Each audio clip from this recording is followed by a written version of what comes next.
Olá pessoal, bom dia. Nós vamos começar agora uma live com o professor Carlos Eduardo Coutinho. Já já eu chamo ele aqui. Este é um projeto do grupo PET Dimensões da Linguagem para o portal dos grupos PET da UFRRJ. Nós estamos começando hoje um projeto de construção de memória dos grupos PET da Rural. Nós somos 16 grupos, 2 da área de saúde, 6 PET Conexões, 8 PETs Curso. E nós... Oi, Carlos já tá aqui. Assinar e chamar. Deixa eu chamar ele.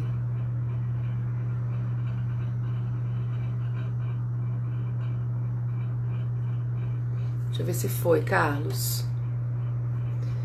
Deixa eu tentar te convidar de novo. Peraí.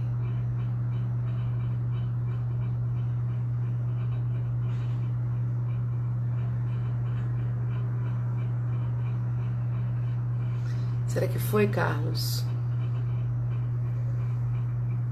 Não sei se vocês estão me ouvindo aí.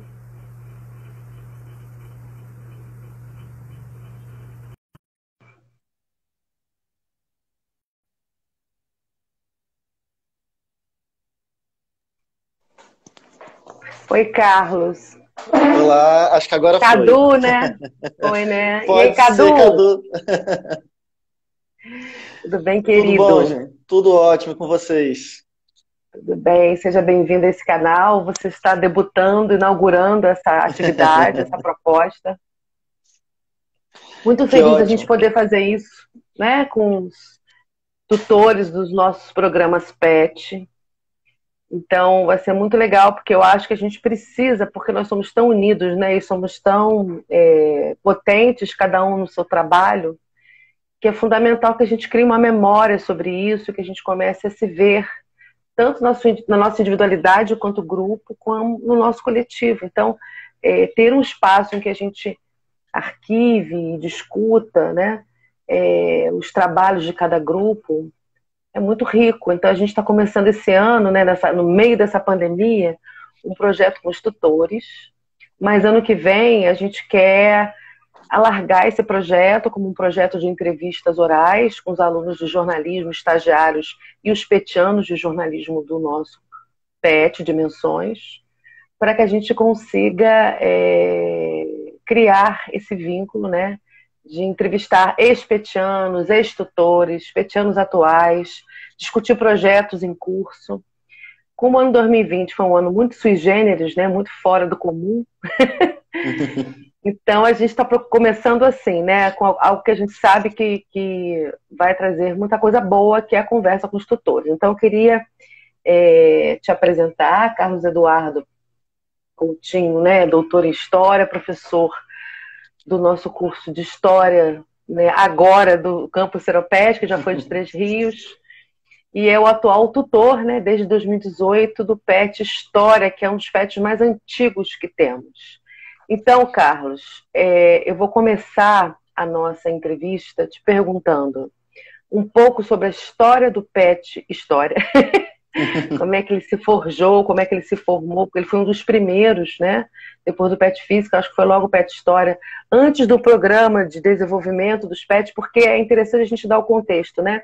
Os grupos PET no Brasil existem desde os anos 70, mas na era Lula, e sobretudo na primeira fase da era Lula, né, com o Haddad como ministro da Educação, houve uma ampliação significativa da criação de mais de 500 grupos PET no Brasil. Nós passamos de 300 e poucos grupos para 842 grupos.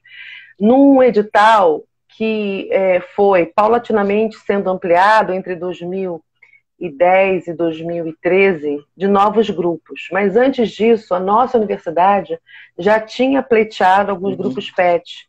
E acho que o PET História entra nesse contexto de uma forma muito singular, fazendo um trabalho de muita qualidade. Então, primeiro eu queria te dar as boas-vindas, te agradecer por aceitar o convite dessa entrevista, debutando o nosso programa de entrevista. Depois a gente cria um nome para esse programa. Mas as meninas de jornalismo já estão aí, as estagiárias. fazer um salve para elas também. E a gente queria começar te perguntando primeiro sobre, né, o que é o Grupo Pet História, assim, como é a sua história, há quanto tempo ele existe na universidade, né, e como é que ele foi formado e como ele está forjado hoje. Seja bem-vindo, Carlos.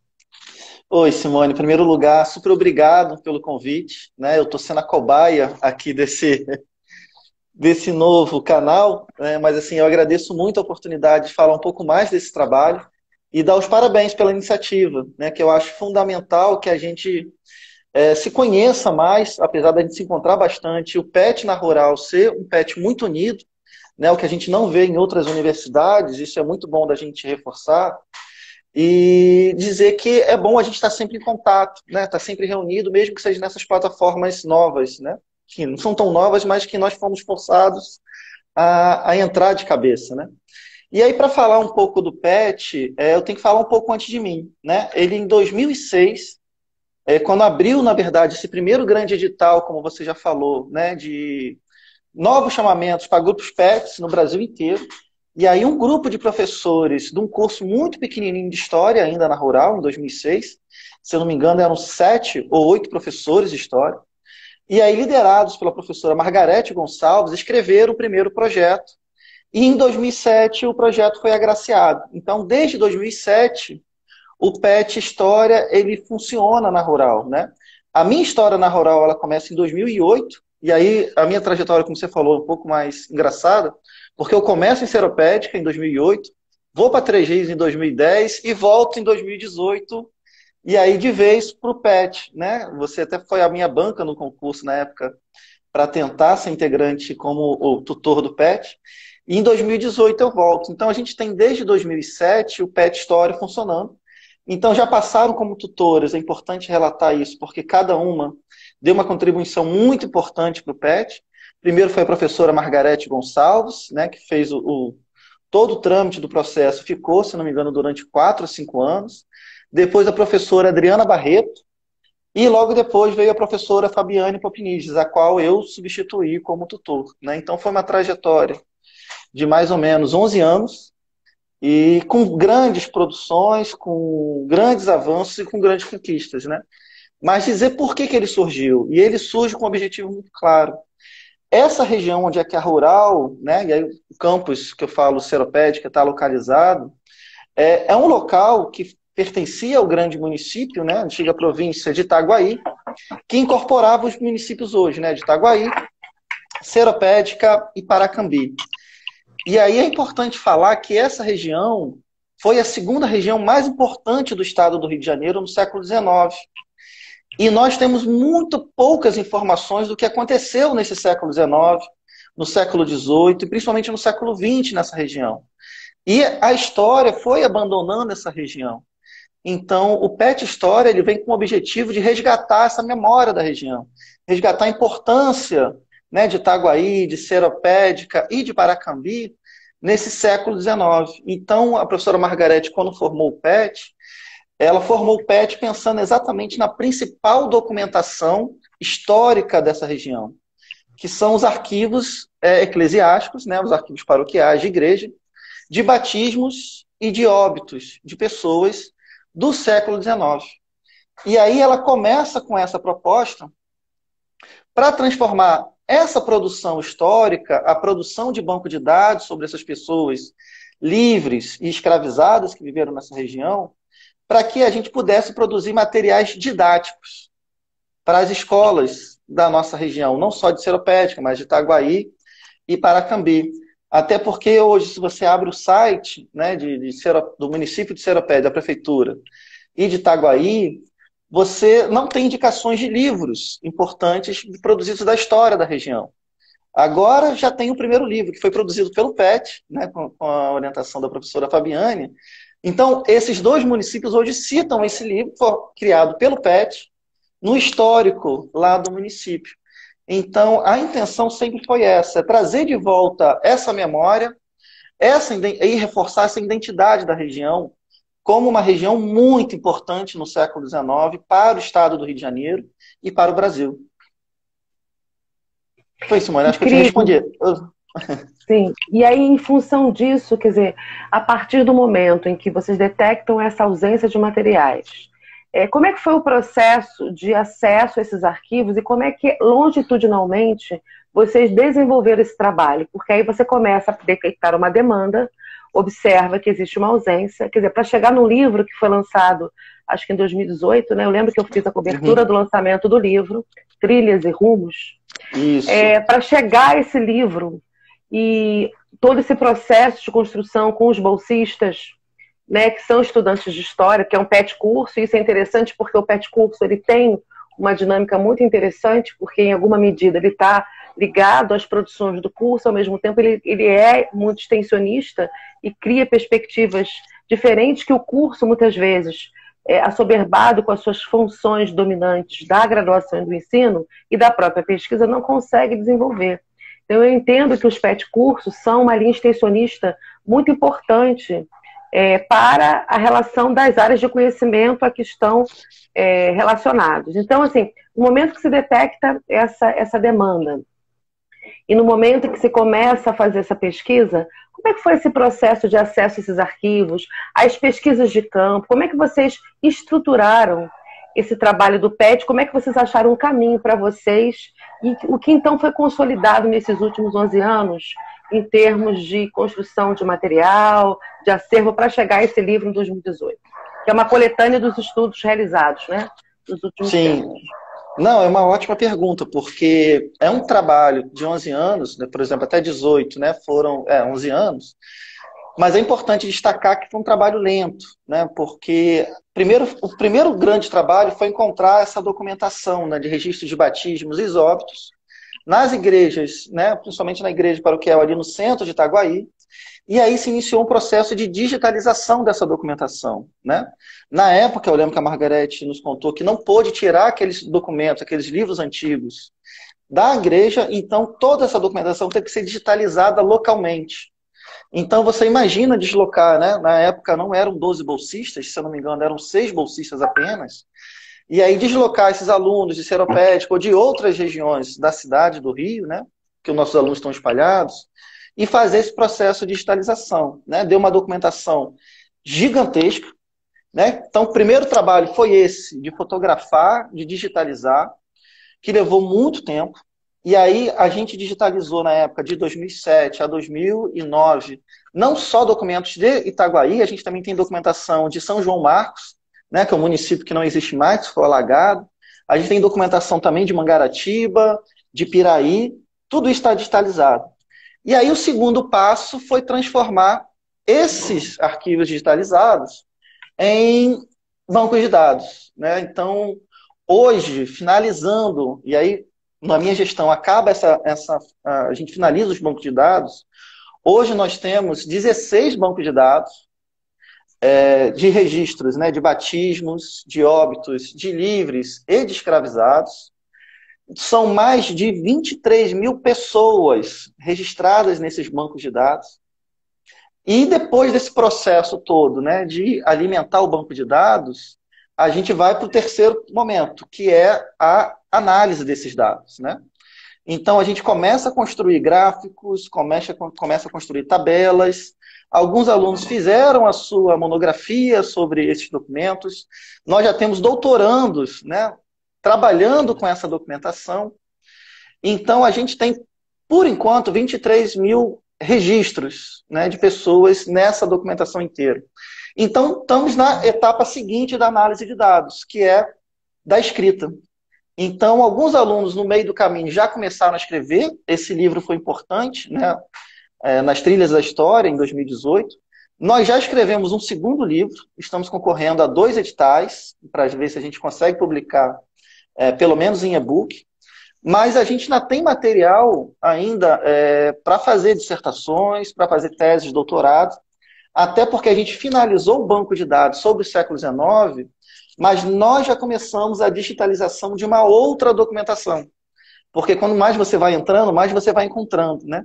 Então, nesse momento agora, não sei se eu estou ultrapassando a sua pergunta, Simone, não, a gente começou a digitalização da documentação da Câmara Municipal de Itaguaí. E aí tem que ficar bem claro, porque normalmente para a área de história, quando a gente fala de documentação de Câmara, todo mundo pensa só nas atas, né? Que são aqueles documentos escritos ao final de cada sessão. E, na verdade, a gente avançou sobre isso. A gente não digitalizou somente atas, a gente digitalizou a documentação toda da Câmara. Então, a gente tem documentação sobre impostos, a gente tem documentação que é um mundo, que é a lista de eleitores, as pessoas que podiam votar no século XIX e no século XX. E essa digitalização, que eu acho que a sua pergunta também cabe, ela está 90% completada. E a gente teve que paralisar em dezembro, porque entramos em recesso, e logo em seguida veio a pandemia, né? Assim, que é um problema para todos, e para nós também foi um problema, porque a gente foi interditado de ir à documentação, e com razão, mas faltam apenas, se não me engano, 20 livros de 90 já digitalizados. Então, quando essa documentação estiver finalizada, aí a gente vai entrar num outro processo, né? Que é o de análise dos dados dessa documentação, depois uma outra escrita. Então, fundamentalmente, o PET hoje tem esses dois grandes fundos de documentação, que são os registros paroquiais, né, que a gente já está produzindo livros, dissertações. A aluna Jéssica do doutorado está terminando o doutorado também com essa documentação, e a gente vai ter esse segundo fundo, que são os registros da Câmara Municipal de Itaguaí, claro, que abarcava, né, Seropédica e Paracambi. A ideia é que no futuro, e aí eu participo desse grupo, não sei se você também está ciente, é que a gente ganhou um edital da FINEP, e aí quando eu falo eu falo do pró-reitor de pesquisa também, o Alexandre Fortes, a professora Adriana, o professor Álvaro Nascimento do IEM, para construir o repositório digital da universidade. É um repositório institucional, assim como a Fiocruz já tem, a UFRJ já tem, a URG já tem, a Rural ainda não tem. Então, a ideia é que nesse repositório institucional digital, essa documentação que o PET digitalizou ficará online também para que as pessoas possam trabalhar e pesquisar em cima dessa documentação. E aí, além dos registros digitais, a gente também quer colocar esses bancos de dados online. Então, é muito trabalho que a gente vem fazendo desde 2007, né? 13 anos e analisando essa documentação. Acho que eu te respondi, não, Simone? Faltou alguma coisa? Sim, mas eu queria voltar um ponto interessante na sua fala, Carlos, que é o seguinte. Tá me ouvindo, Carlos? Tô sim. Desconectei aqui. Ah, bom. É porque às vezes eu acho que eu estou falando com... você falou uma questão muito interessante. Assim, eu estou muito interessada em entender, porque eu acho que para o estudante de graduação também é interessante, já que a história tem uma metodologia de pesquisa muito sui generis do seu próprio campo acadêmico e científico, como é que foi esse processo? Porque é impressionante vocês terem conseguido digitalizar isso, e é interessante também que a gente, quando você fala desse processo de digitalização, desse acervo, desse fundo de registros, eu queria fazer duas perguntas para você. A primeira pergunta diz respeito ao modus operandi dessa pesquisa, utilizando estudantes nesse processo. Como é que vocês fizeram o recolhimento desse corpus, que a gente chamaria, né? No jornalismo, na área de ciências humanas aplicadas, a gente trabalha com a ideia de corpus ou corpora, que é esse conteúdo. E como é que vocês fizeram essa seleção desse material para fins de análise? Porque o processo de pesquisa é sempre uma escolha. Ele é sempre seletivo, perspectivo e construtivo, né? Porque a ciência não é dada. Eu acho que os estudantes que estão assistindo, é importante a gente destacar esse processo, porque é muito rico a construção desse acervo. Dos petianos que já passaram e se formaram, dos petianos que estão participando, dos estudantes de história que se beneficiaram desse acervo para construir as suas próprias pesquisas. E quando você vai nos registros paroquiais e consegue entender quem era a população dominante ali, registrada no século XIX, na região de Itaguaí, eu acredito que vocês tenham encontrado coisas curiosíssimas. Então, a primeira pergunta diz respeito... São duas perguntas, se você puder, porque eu queria me manter ainda nesse processo histórico para depois a gente falar do que está por vir, porque como o ano de 2020 foi um ano muito atípico para os trabalhos universitários, eu quero entender essa dinâmica do que estava programado, do futuro desse acervo da Câmara Municipal e o que se conseguiu fazer. Até porque a gente está pensando a cultura digital, porque são duas coisas interessantes. Você, quando diz, passamos a digitalizar, é muito interessante porque a história ela é uma ciência de base analógica. Ela é uma ciência do papel, do suporte papel, dos registros encontrados, da construção de uma memória social. Então, quando você diz assim, o nosso mecanismo foi um processo de digitalização do acervo, até para a construção dessa memória numa nuvem, como é que foi? Eu queria entender um pouco esse processo de coleta desses dados, assim, longitudinalmente, que você puder falar, porque eu sei que você entra em 2018, você não participou da pesquisa, mas como é que foi a metodologia de coleta de dados? Que eu acho que se interessa a todos os campos de conhecimento da área de humanas, que em alguma medida, todos nós, de alguma forma, trabalhando com corporas de pesquisa diferentes, né? Por exemplo, no jornalismo, a gente trabalha com jornais. Mas aí o procedimento de recolhimento é outro. Você pode registrar ou ter o registro de um banco digital de jornais antigos e estudar um tema especificamente, né? Então, esse recolhimento desse material, o acesso, as idas a Itaguaí com os alunos, como é que vocês faziam pesquisa de campo? Tinha carro da Rural? Não tinha? Juntava todo mundo, porque, Cadu, eu quando fiz pesquisa etnográfica nas redações de jornal, eu pegava o meu carro e botava 8 dentro. Em 2015, por exemplo, quando eu fiz pesquisa etnográfica, eu fiz Globo, Globo, já também não existe lá, Globo, Extra, Meia Hora e Dia, no primeiro semestre. No segundo semestre, nós conseguimos uma verba da Pró-Reitoria de Assuntos Financeiros. Na época, a Lídia era gestora e eu agradeço muito a ela, para levar 25 estudantes para São Paulo. E a gente fez a etnografia na Carta Capital, na Folha, no Estadão e na Super Interessante. Então, em São Paulo foi o ônibus da Rural, mas no Rio, eu pegava o meu carro, enfiava todo mundo dentro e levava e trazia para a Seropédica. E assim a gente fez a pesquisa, que não era registro, mas era observação, era o olhar sobre o trabalho. Então, eu penso isso, porque como a universidade pública tem pouca estrutura, como é que foi esse processo de fazer pesquisa de campo, de recolhimento de conteúdos para digitalizar? Inclusive equipamento tecnológico, porque a gente tem uma precariedade imensa para fazer pesquisa. Estou super curiosa para entender como é que vocês conseguiram fazer esse registro digital, fazer pesquisa de campo, levar estudantes nesse processo, construir uma relação com os órgãos públicos para conseguir ter acesso a esse acervo. Isso tudo interessa muito ao estudante que pesquisa. Então, se você puder primeiro falar sobre isso e depois a gente fala, né, um pouquinho mais sobre os dados recolhidos, se você tiver alguma curiosidade para contar a respeito disso. Não, perfeito, Simone. Então, o processo da digitalização da Câmara e do arquivo da igreja, apesar de eles serem parecidos, tem diferenças, né? Eu não posso falar diretamente do cotidiano dos 6 alunos da Margarete na época da digitalização, porque eu não tenho esse conhecimento específico.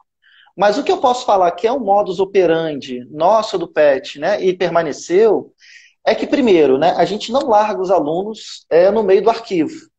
E eu acho que uma coisa muito legal do nosso PET é que a gente tem reuniões semanais. E nessas reuniões semanais, a gente faz toda uma preparação com os alunos antes de chegar nesses documentos, antes de olhar os documentos, antes de fazer a seleção. Então, a gente faz workshops. Né? Eu fiz, por exemplo, workshops de digitalização. E aí eu posso falar uma coisa que é importante ser dita, né? Que o trabalho do historiador, a primeira parte dele é extremamente técnica e não intelectual. Então, o historiador, né, assim, foi legal você ter falado, é muito ligado ao analógico. Então, se o historiador hoje não tiver conectado às novas tecnologias, ele vai ficar defasado, porque essa primeira parte nossa é uma parte muito técnica, que é como eu chego no papel antigo, né? Como eu abro o papel antigo, como eu me cuido. Então, por exemplo, no meu workshop, a primeira coisa que eu ensino a eles é usar máscara. Né? Uma coisa que agora virou um pouco o modus operandi do dia a dia, mas eu brinco com eles, olha, colocou a máscara no rosto, mão, não pode mais ir no rosto. Né? Mão, botou no papel velho, não pode ir para o bolso. Botou a mão no papel velho, não pode ir ao banheiro antes de lavar a mão primeiro. Né? Então, você tem que lavar a mão primeiro, depois você vai ao banheiro. Então, tem todo esse processo de workshop antes de chegar nesse papel velho. Porque o papel velho tem fungos, né? O papel velho, ele pode trazer doenças para a gente. Então, posso falar que, com certeza, a Margarete fez todo esse trabalho. Minha lâmpada caiu aqui, desculpa. É coisas da modernidade, acontece. A lâmpada caiu. E, Desculpa, pode então falar. tem todo esse movimento antes de chegar no papel velho, que é muito técnico. Então, quando você chega, aí você tem que fazer uma listagem de todos os livros que existem. Né? Então, quando você vai na Igreja Católica, que não necessariamente é um órgão estatal, né, na verdade, a Igreja Católica trata essa documentação como um órgão, como uma documentação privada. Então, requer toda uma negociação, uma conversa, isso em 2007. Tá? Depois eu vou falar por que isso mudou. Então, depois que você faz uma lista de todos os livros, aí sim entra naquela questão que você falou. A gente realmente faz seleção do que vai digitalizar. Né? Por exemplo, eu posso afirmar que a professora Margarete não digitalizou livros do século XX. Né? Onde é que a gente encontraria até mesmo pessoas vivas, né? Sendo batizadas, os seus óbitos lá. Então, a escolha na época da professora Margarete foi o século XIX. E aí o século XIX de todos os livros do século XIX.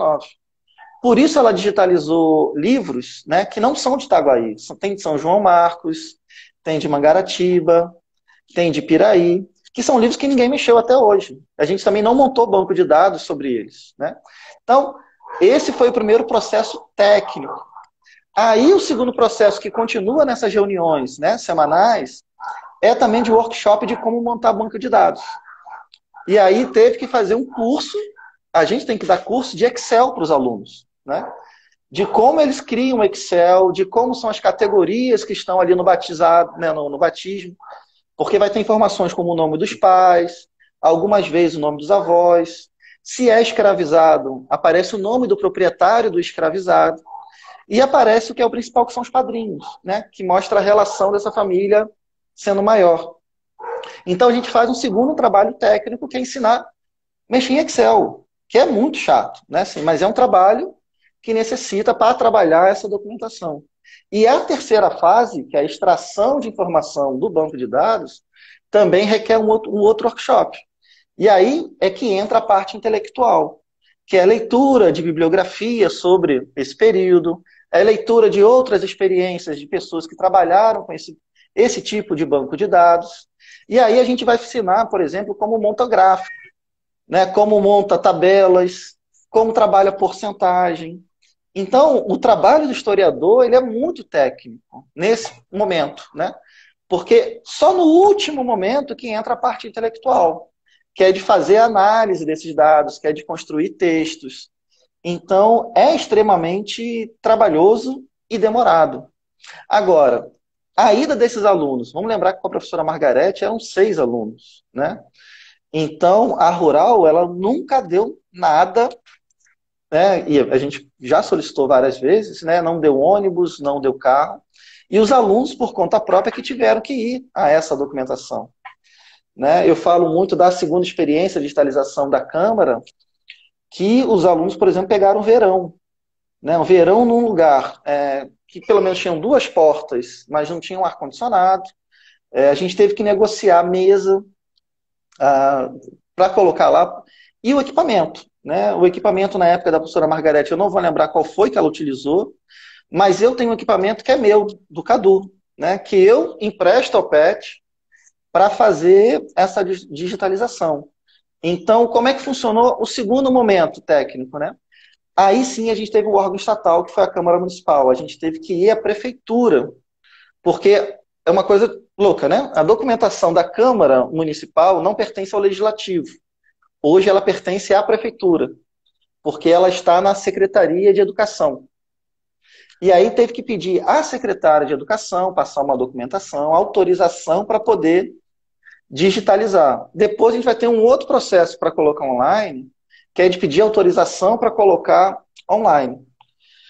Mas o trabalho é maçante. Né? Hoje nós temos 12 bolsistas e 6 não bolsistas. Então, para digitalizar a Câmara, a gente funcionou com de 2 a 3 alunos indo por dia, fazendo uma escala.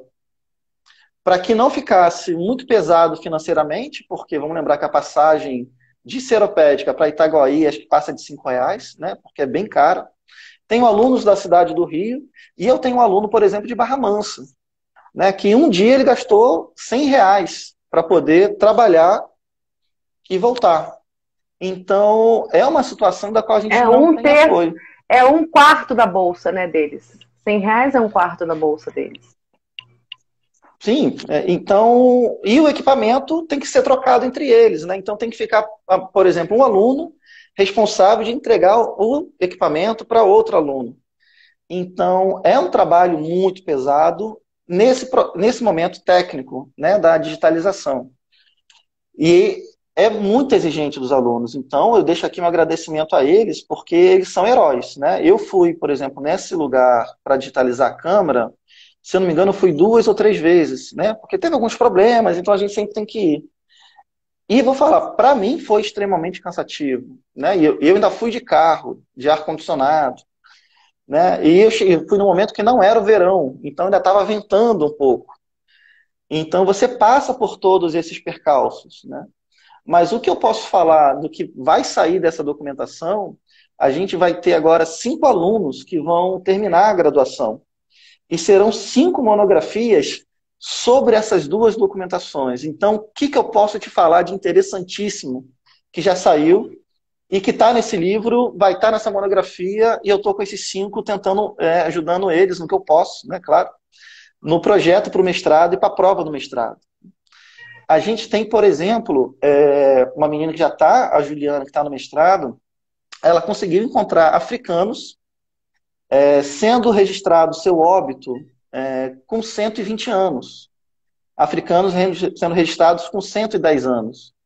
E aí, o que você fala assim? Mas ninguém vive até 120 anos. Ninguém vive até 110 anos. Então, o que a Juliana está começando a descobrir? Que Itaguaí foi um porto de tráfico ilegal de escravizados pós-1850. Porque essas pessoas registravam os africanos com 120 anos para dizer que eles haviam chegado antes do fim do tráfico. Uhum. Então, ou seja, a gente tinha a região de Angra dos Reis, né, como uma região que recebia tráfico ilegal pós-1831, principalmente 1850. Ela está mostrando que não só Angra dos Reis, mas que Itaguaí recebeu muita gente legal. Até pela proximidade com a cidade do Rio, a gente tinha grandes comerciantes residentes nessa região. Né? Vamos lembrar que o Vale do Paraíba ainda tinha muito café e não precisava de escravizados. Então, isso já muda a característica da historiografia brasileira. Então, isso é interessantíssimo. Tanto que ela ficou em segundo lugar no mestrado, na entrada do mestrado, porque a banca inteira, assim, a gente não acredita que Itaguaí poderia fazer isso, né? E a gente tem um segundo trabalho, por exemplo, de famílias de escravizados, que a gente tenta ver muito o escravizado como uma propriedade, como pessoas que sofrem só açoites. Então a gente tem 2 ou 3 trabalhos agora, vamos lembrar, né? Que é da Tainá, da Fernanda, e tem mais um que eu esqueci. Tá? É porque eu estou nervoso, não fica preocupado não, tá, Simone? Mas depois eu relato.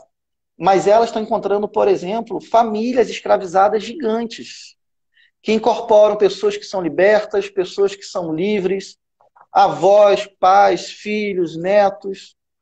E está botando, ó, Itaguaí tinha famílias gigantescas de escravizados. Isso também muda a historiografia, porque todo mundo falava que isso só acontecia em regiões, né, muito distantes dos grandes centros. E está aqui, perto da cidade do Rio de Janeiro.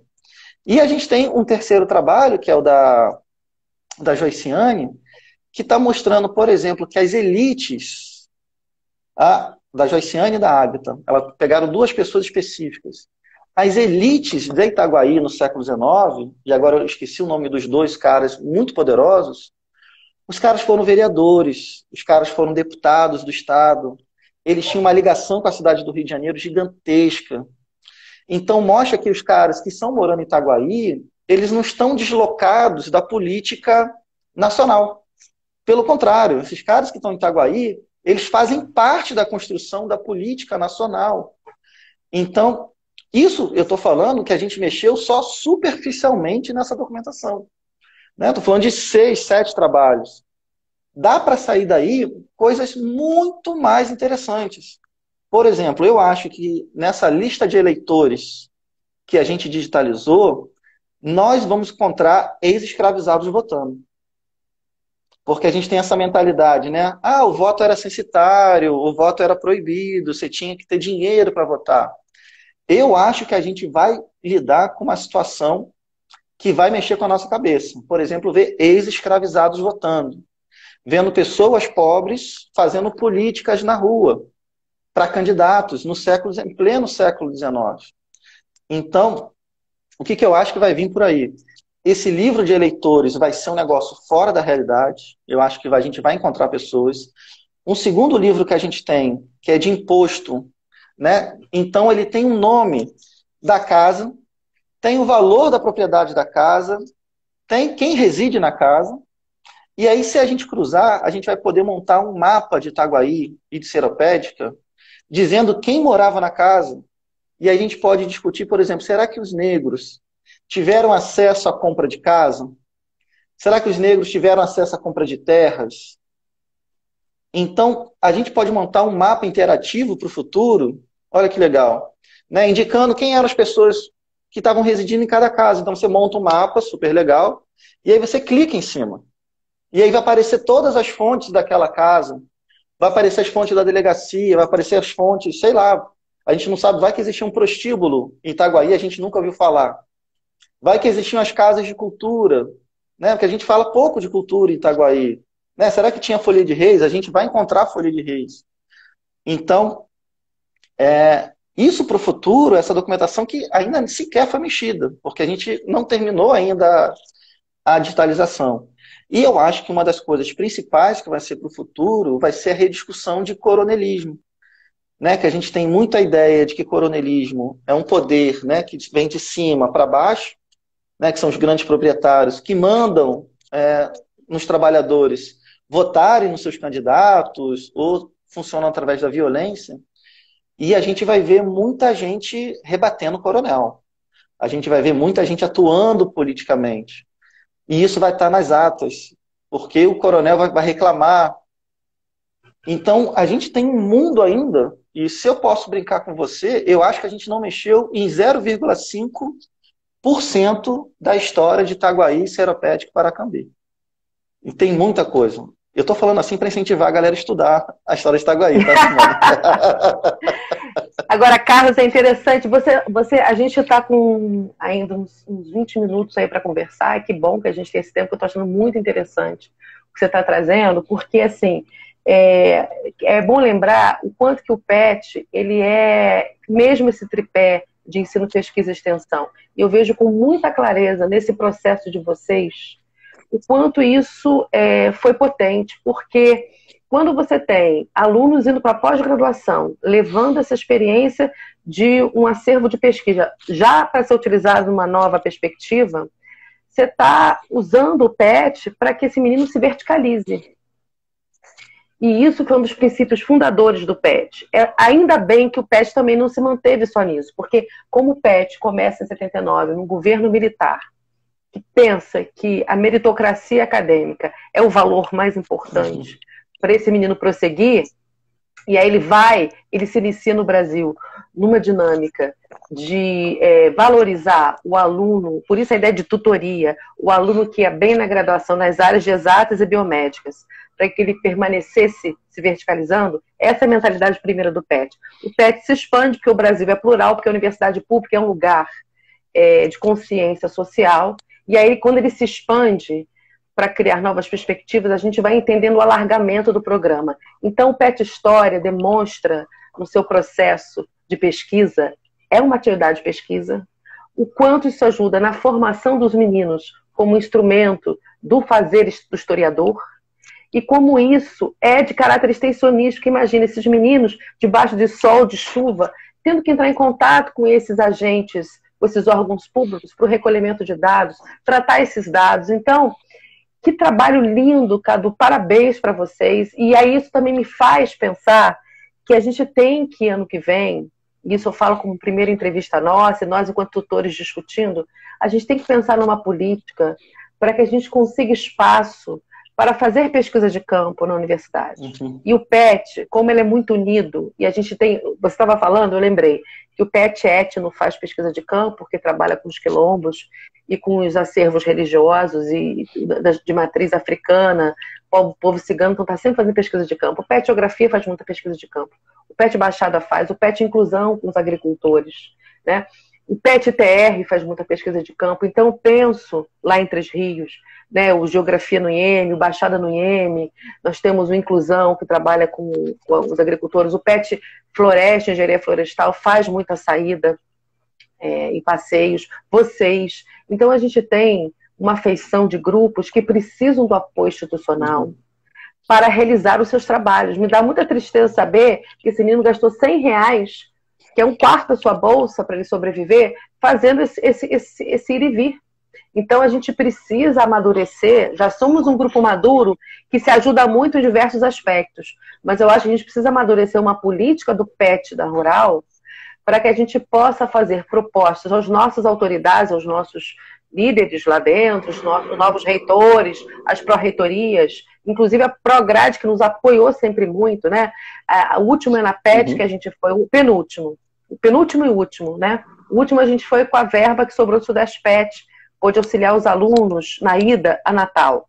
E Alexandre, que é nosso próximo entrevistado de quarta-feira, auxiliou nesse processo. Mas em 2018, eu conduzi a ida dos alunos ao ENAPET da Unicamp, levamos 32 petianos, e foi com a verba da Prograde para a saída de campo.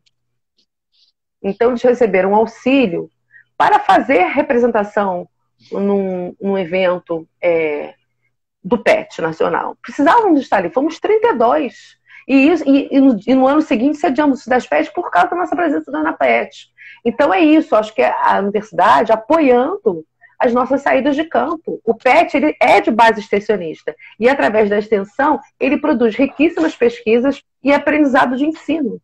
Então acho que a tua fala ela faz ver esse processo de como é importante a gente se atentar a criar uma política em comum, de repente conseguir um micro-ônibus na universidade, no setor de transportes, reservado para que o PET faça suas atividades, porque somos muitos, são mais de 160 bolsistas. Somos 16 grupos, a gente movimenta uma verba anualmente muito grande do MEC. Mais de R$ 1.600.000, né? Eu concordo então, com você. A gente, né? Não, só que eu ia falar, para adicionar, desculpa ter te cortado, Simone, você fala um pouco mais? Não. Desculpa. Não, é porque eu ia falar 3 coisas que são importantes. Porque nós somos um grupo que nós atingimos 3 pró-reitorias diferentes, né? Nós estamos na Prograde, na pró-reitoria de graduação, porque nós trabalhamos com alunos de graduação. Nós atingimos a pró-reitoria de pesquisa, porque nós fazemos pesquisa, né? Então a gente precisa também do apoio da pró-reitoria de pesquisa para ir nesses lugares, para fazer pesquisa, para fazer entrevistas. E a gente precisa do apoio da outra pró-reitoria, que é de extensão, que eu acho que é fundamental para a gente, e é nessa que eu queria focar um pouco mais, que eu acho que é que a gente tem menos hoje, não apoio, eles sempre nos apoiaram, mas para fazer e ter desejos e conseguir cumprir algumas coisas que nós nos propusemos. Por exemplo, esse mapa que eu gostaria de construir interativo é um mapa didático, né? Ele pode ser usado em sala de aula para alunos de ensino básico, tranquilamente pelo professor. Então seria fundamental ter uma verba para que eu pudesse construir um mapa interativo desse, né? Outra situação, eu gostaria de trazer os professores de história para um curso de extensão, né? Que eu fizesse um curso de extensão, não necessariamente como atividade do PET, mas como curso de extensão apoiado pela Pró-Reitoria de Extensão, você entende? Então eu queria uma verba para trazer esses professores de história da região para ter um mini curso com a gente, nem que fosse de um dia, um sábado. Então, por exemplo, alunos, que a gente quer levar os nossos alunos para as escolas, para as apresentações. Então a gente tem vários trabalhos, né, como o Caça-Pet, agora a gente está trabalhando, por exemplo, com produção de vídeos, né, porque a pandemia também nos forçou a nos reinventar. Então, produção de vídeo, que é um trabalho de extensão nosso, né, porque ele é resultado de pesquisa acadêmica. Então, produzir vídeo, não sei se você está passando por isso agora, mas é uma coisa que demanda muito tempo. É caro, né? Por exemplo, para gravar um vídeo de 10 minutos, você pode levar até 6 horas, 8 horas editando. Você tem essa experiência muito mais do que o nosso grupo. Então, a gente está agora produzindo vídeos e seria fundamental, por exemplo, que a extensão nos pagasse uma plataforma boa. Né? O StreamYard, por exemplo, né, que está virando a moda. O StreamYard hoje custa R$ 150, R$ 160 mensalmente. Agora, imagina se tem um link da Pró-Reitoria de Extensão para que a gente pudesse utilizar. Olha que legal, se a gente pudesse agendar um StreamYard, olha que produto de extensão fantástico nós teríamos. Né? Se a gente pudesse pagar os alunos para edição de vídeos, porque R$ 400 não paga o editor de vídeo, você sabe muito bem que você trabalhou com isso. Né? Eu também já trabalhei com documentários, e a parte mais cara é a edição, porque demanda tempo. Então, nesse sentido, eu acho que a Pró-Reitoria de Extensão também poderia nos ajudar mais a incentivar mais a extensão, porque eu acho que é o que demanda mais trabalho, né? Porque é ir, é trazer, é pagar plataformas, né? Então, isso é muito caro. E essa é uma cultura que a gente tem que desenvolver na rural, em qualquer universidade pública. A gente ainda não aprendeu a criar apoios digitais. Sim. A gente está aprendendo ainda. Então, assim, eu me lembro muito bem que teve um edital, há uns 5 anos atrás, para a gente assinar revistas acadêmicas impressas. Muito lindo. Mas, assim, eu me lembro que uma vez eu solicitei para alguma pró-reitoria assinatura dos jornais para os alunos usarem, assinaturas corporativas, porque era importante ver conteúdo customizado do jornal digital. E era muito difícil enquadrar isso num protocolo, num código de solicitação administrativa. Então, a gente também tem um problema de solicitar apoio digital, porque é tudo muito novo para eles. Né? A gente ainda não tem, no mundo burocrático do apoio institucional, essas rubricas. Então, a gente tem que criar esses espaços, botar o pé na porta, pegar o facão e cortar para mostrar as nossas necessidades reais da universidade do século XXI. Porque eu acho bonito ter livro em acervo da universidade, sim, mas para o estudante que mora no campus, que frequenta o campus, ir numa biblioteca, pegar um livro, é importante. Aquele movimento que Ricardo, quando era vivo, fez de criar a biblioteca setorial da pós-graduação, aquilo foi importante. Então, ter acesso a livros em vivo, mas também poder ter assinaturas digitais, muda muito, porque a gente viu que agora com essa pandemia a gente ficou completamente distanciado e o nosso único vínculo foi de natureza digital. Essa pandemia nos ensinou. E já pegando o gancho disso, do ensino da pandemia para nós, você já falou de algumas coisas que estão produzindo, do acervo da Câmara Municipal, de mais 2 livros ligados a impostos, né, e aos conteúdos da Câmara, para além das atas. Eu queria que você falasse um pouco da cisão que houve, do processo, né, de clivagem que houve entre o que nós idealizamos para 2020, porque não sei se o nosso espectador sabe, né, o nosso usuário que está vendo aí nossa entrevista, mas nós do PET temos que fazer um rigoroso planejamento anual de uma plataforma extensíssima que a gente bota 1000 caixinhas e diz que vai fazer isso, vai fazer aquilo, vai fazer aquilo outro, e a gente tem que depois disso relacionar com as verbas que a gente recebe. Esse ano não houve verba, não vai ter verba, e houve um planejamento, quer dizer, você já tem todo um trabalho estruturado de um PET que existe há muito tempo, você já sabe que vocês têm esse domínio desse território da busca de conteúdos nesses acervos. E aí, qual foi a diferença entre o planejado e o realizado? Como é que vocês tiveram que se haver com esse ano de 2020, para finalizar nossa entrevista? Como é que você teve que se haver com isso? Como é que o PET teve que lidar com o pensado e o concretizável, já que a gente está se aproximando do final do ano, e foi um ano difícil, foi um ano soturno, e com os nossos, a gente sabe que a gente tem um outro problema, pegando toda essa questão da tecnologia que nos incorpora no nosso cotidiano, a gente tem um problema muito grave de conexão com os nossos alunos. Eu fiquei um bom tempo sem conseguir falar com os meus petianos, até a gente conseguir se adequar a plataformas e processos. Então, como é que vocês fizeram? Como é que foi para vocês o planejado e o executável? Então, Simone, acho que é uma ótima pergunta que nos ajuda, né?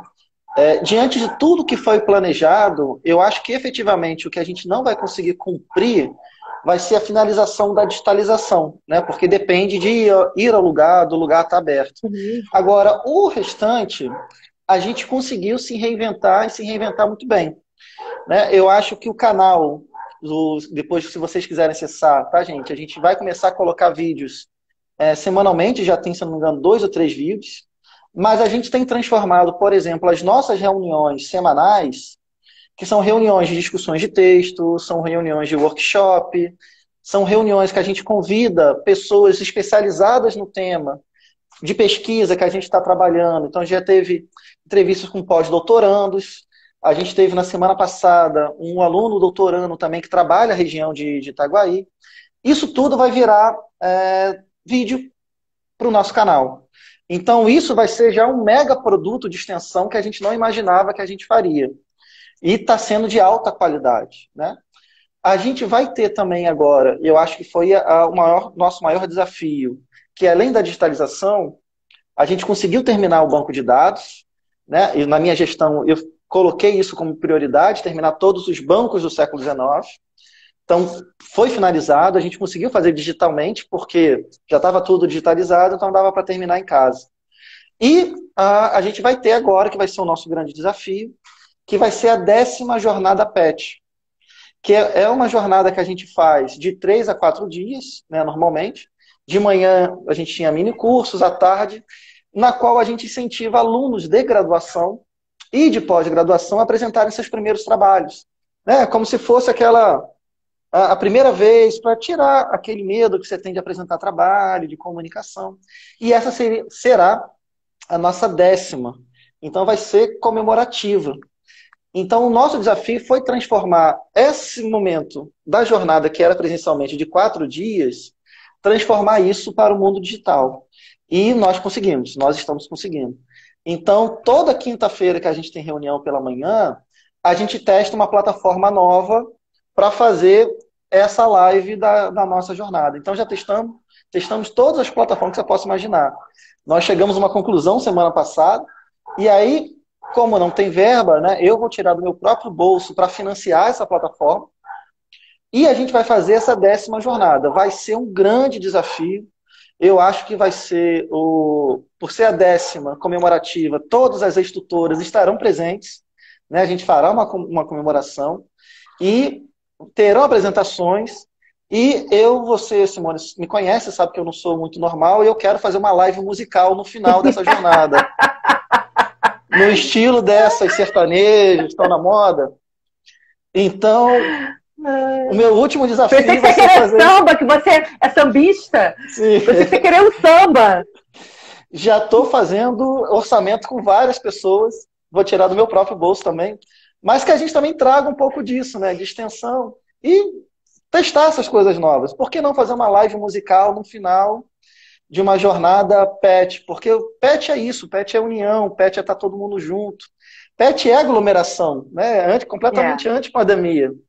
Então a ideia de fazer a live é trazer um pouco, de tirar um pouco dessa situação nossa, nervosa que a gente está vivenciando, né, de estar triste. Então, a live musical eu estou inventando. Eu vou fazer uma coisa diferente, vai ser um grande desafio. Já consegui o maquinário para fazer live. E eu acho que vai ser o nosso maior produto nesse ano. Então, a gente nunca pensou em terminar a jornada PET com música. Então, tá nessa situação, por que não terminar com música? E eu, como você falou, eu gosto demais, né, de música. Então, esse vai ser quando, Cadu? Quando é que vai ser a jornada PET? Ela vai acontecer, deixa eu pegar aqui, eu estava com a data, é na segunda semana de novembro, começa na terça-feira, se eu não me engano é dia 11 de novembro. E vai da terça até a sexta-feira. Então, na terça, programações diárias, vocês terão programações diárias, é isso? Manhã, tarde, primeiro dia vai ser tarde e noite, né? Vai ser a apresentação do PET, à noite vai ter uma mesa comemorativa com todas as tutoras, e aí para que elas falem como elas contribuíram, o que foi de desafio, o que elas acham do que está acontecendo hoje, uma mesa de comemoração. Né? Na quarta-feira a gente vai ter manhã e tarde de mesas, na quinta também, e na sexta será manhã, tarde. À noite vai ter um convidado especial, que eu ainda estou negociando com ele a presença dele, mas é um professor de renome. E depois da fala dele será essa live musical. Vamos torcer para até lá ter vacina, que aí aglomera todo mundo. Se não tiver vacina, eu faço uma live musical, eu e a banda, ou alguma coisa do tipo. Mas que a gente finalize sexta-feira, assim, para dar aquela relaxada. Né? Que a gente está precisando demais disso. Meu Então, querido, a gente está chegando ao fim. Desculpa, pode falar, pode falar. não, era isso. Não, Simone, era isso mesmo. Nós estamos chegando alguém já botou, a data ali embaixo. Estamos chegando ao fim, porque aqui esse recurso da live no Instagram, ele dura até 1 hora, então a gente sempre termina um pouquinho antes. A gente está um pouquinho antes das 10, a gente está terminando um pouquinho antes. Eu queria que você fizesse suas considerações finais, já te agradecer por ter aceitado o convite de participar desse nosso projeto de entrevistas orais com os tutores, e alguma mensagem que você queira deixar no final, alguma informação, além de ter já divulgado aí, né, a atividade da Jornada PET. Realmente é muito boa, já participei de algumas, e é bem interessante, bem diversa, sobretudo quando vocês trazem os alunos de pós-graduação também para falar junto, apresentar trabalho junto com os alunos de graduação, né? É bem legal. Então, suas palavras de considerações finais aí sobre a nossa conversa, o que você quiser falar, para a gente poder encerrar. Então, deixar por último um agradecimento, né, a todos os alunos do PET, bolsistas e não bolsistas, porque está todo mundo trabalhando da mesma forma. Então, deixar um enorme agradecimento para eles. Dizer que eu compreendo todos os problemas que nós estamos passando, né, como você falou, dos problemas de conectividade, né, mas nós conseguimos ultrapassar isso. E dizer que a gente está passando por esse momento complicado, mas a gente não pode deixar de ter projetos. Não pode deixar de pensar no futuro, porque a gente está pensando muito no imediatismo. Então, dizer que a gente quer atingir as comunidades tradicionais da região de Itaguaí, dentro da história, eu acho que a gente não atinge ainda. A gente quer voltar quer criar um banco final de depoimentos orais, né, porque a gente quer trabalhar, por exemplo, com a emancipação de seropédica, né, fazendo entrevista com aquelas pessoas que participaram do movimento. Então, o que eu estou querendo dizer? Estou querendo apontar para o futuro o que o PET tem interesse e o que o PET tem vontade de trabalhar. E, principalmente, querer trabalhar no futuro com o que aconteceu com a população negra quando acabou a escravidão. E a gente quer saber também, por exemplo, qual foi o impacto da gripe espanhola na nossa região. A gente não sabe. A gente sabe o que aconteceu na cidade do Rio de Janeiro, né? A gente sabe o que aconteceu em São Paulo. Então também é preciso que a gente pesquise e se aprofunde no que aconteceu na gripe espanhola nessa região. Então é fundamental que as pesquisas não parem, né? E dizer também com alegria que nessa semana passada, foi fundado um núcleo de pesquisa de história local de Itaguaí. Olha só, nem isso a gente tinha na universidade, porque o PET era meio que o controle, né, dessa história local.